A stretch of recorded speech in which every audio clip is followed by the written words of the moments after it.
Kryetari i Partisë Demokratike Sali Berisha ka vlerësuar protestën e vazhdueshme të rinjve dhe qytetarëve si zhvillimin kryesor politik në vend, duke e cilësuar atë si një lëvizje që nuk është parë që prej vitit 1990. Në një komunikim pendjekësit, Berisha ka akuzuar kryeministrin Edi Rama se po përdor mjede të errta për të zhvlerësuar këtë protestë, duke sulmuar personalitetet dhe biografinë e pjesëmarrësve.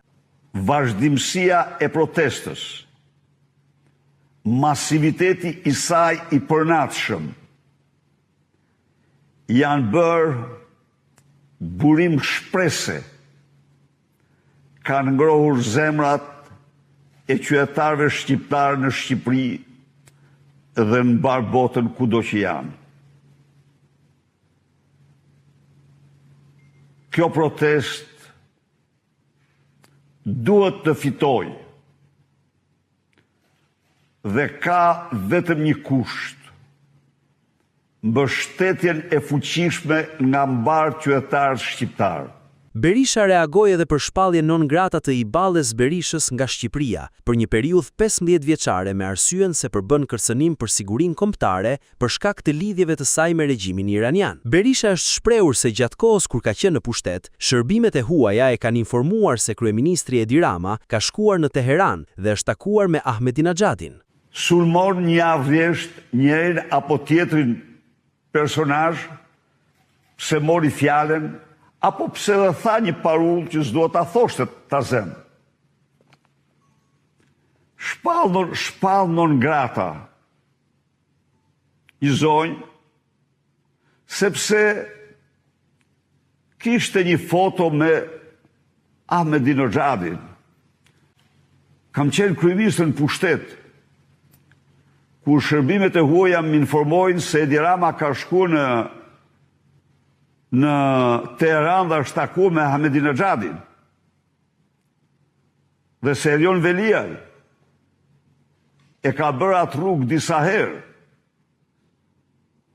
Dhe natyrisht, nga hetimet e organeve kompetente doli se të paktën në një rast Rama kishte shkuar në Internacionalen socialiste të mbledhur në Teheran nga Ahmadinejadi.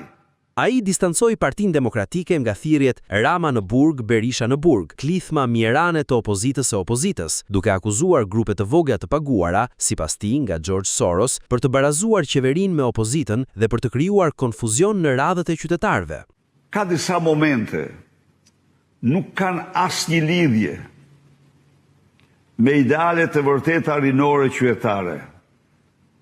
Janë slogane, klithma mjerane të opozitës së opozitës, me të cilat ajo, duke krahasuar Edi Ramën me Sali Berishën, duke krahasuar dy të pakrahasueshëm në mënyrë absolute në çdo aspekt, kërkon të zbusë pozicionin e Edi Ramës. Kërkon gjithashtu të nxisë Qorsokakun për leverdi të opozitës. Nuk ka në botë historinë e botës kush të protestoi kundër opozitës dhe qeverisë njëkohësisht, të barazoi qeverinë me opozitën. Këto janë të gjitha dufe dhe mbllëfe të atyre që hynë në politikë si shërbëtor të qeverisë dhe mendojnë se mund të spostojnë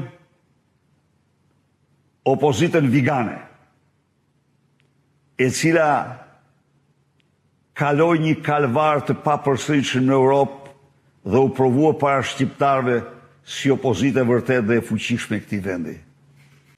Ndaj dhe unë të juftoj ju, asnjë impresion nga ato klithma, mbështetje të plot, masi ato nuk janë britma që dalin nga idealet e të rive shqiptar, qytetarëve shqiptar, por dalin nga grupe të vogla, nga opozitës dhe grupe të vogla të armikut të egër të opozitës shqiptare, George Soros. Gjatë këtij komunikimi, Berisha ju përgjigje dhe pyetjeve mbi vizitën e tij të fundit në Gjermani, duke theksuar mbështetjen e marrë nga faktorët kryesor të CDU-s.